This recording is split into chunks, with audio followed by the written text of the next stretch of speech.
And I want to go through with you the 15 minerals that the government of Malawi Congress Party of late Hastings Banda discovered in Malawi, but none are exploited apart from Ruby of Chimazu. Mine number 1. Malawi has coal deposits of about 1 billion tons in Malawi.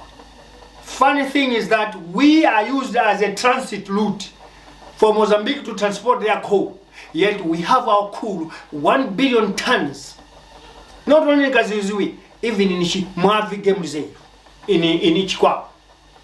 But our country don't mine coal. Mine too. Vermiculite, we have 2.5 million tons, best quality. Then we have phosphate rock, 1 million tons. We have titanium, 300 million tons. We have strontianite, 11 million tons. We have monazite, 11 million tons. We have aquamarine, unaccountable quantity. We have ruby, unaccountable quantity. We have sapphire, unaccountable quantity. We have kaolinic clays, over 8 million tons. We have graphite, unaccountable quantity. We have bauxite, 45 million tons. That, according to records, feasibility study that was taken, we could mine this 25 years. And the exploits that could come from 25 years of mining could make Malawi the richest country. Just bauxite from Mulanje Mountain.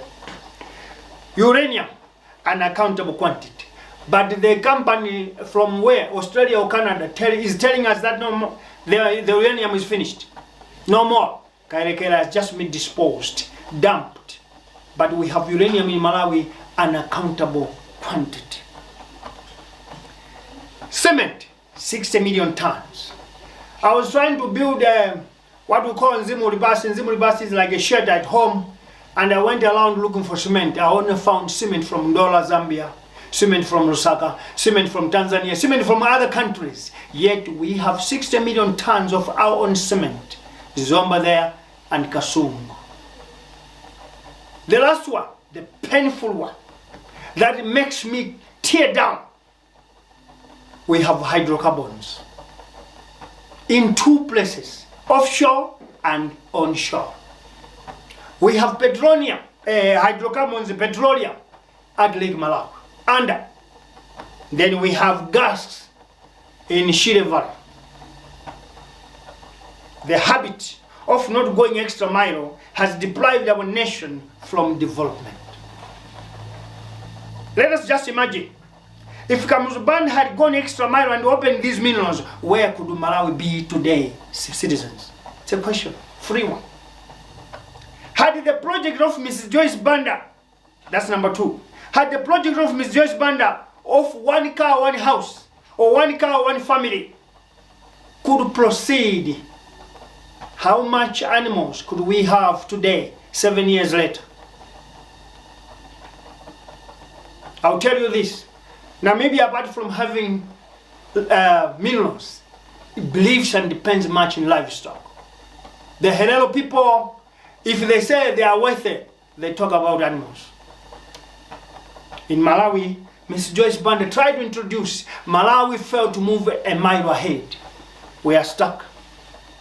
This habit of not moving an extra mile is bringing this country backwards instead of moving forward. The introduction of motorbikes, Kabaza, has made lives easy, and many people that trekked into cities and towns had reduced from 2012 to 2021. Urbanization has slowed because access to villages from towns and cities are easy 24/7 today. Before, I had to walk 2 hours from Chirega Airport to my village, Kombo. 2 hours by foot.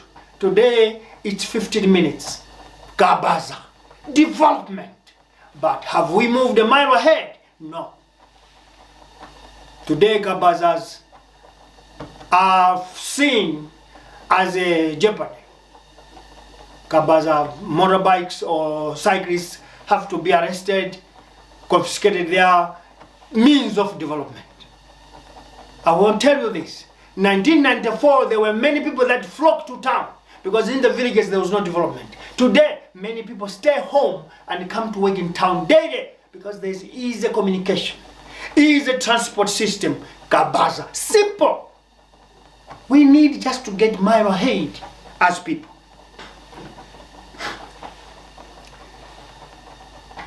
I'll come to the third example, the present government. President Lazarus Chakwera has introduced AIP, has introduced drive for anti-corruption, has introduced cleansing of civil service, clearing the what do you call the rubble. But 1 year has gone. We are still stuck on one place. The rubble is still there, failing to be cleared. Corruption is increasing each and every day. We are in the habit of not going forward, moving mile ahead. That is our problem. We need, when we say we want to do something, let's move a mile ahead. Now, under his government, or maybe the other one, but under his rule, we know that there is a discovery of gold, rare earth, diamonds, niobium, and other minerals. If President Chakwera can just move extra mile with this, Malawi will never be poor, and has never been poor. It was poor because of our minds. Because all these have been there. They didn't come yesterday. God did not send the gold last week or yesterday. They have been there in this country. We just need to move mile ahead. The question that I'll ask you is, if we had exploited all these minerals and moved a mile ahead on all this, by 2025, are we going to have 2,000 kwacha banknote? No, we can have 100 kwacha as the largest denomination. I tell you, it's really going, it could happen.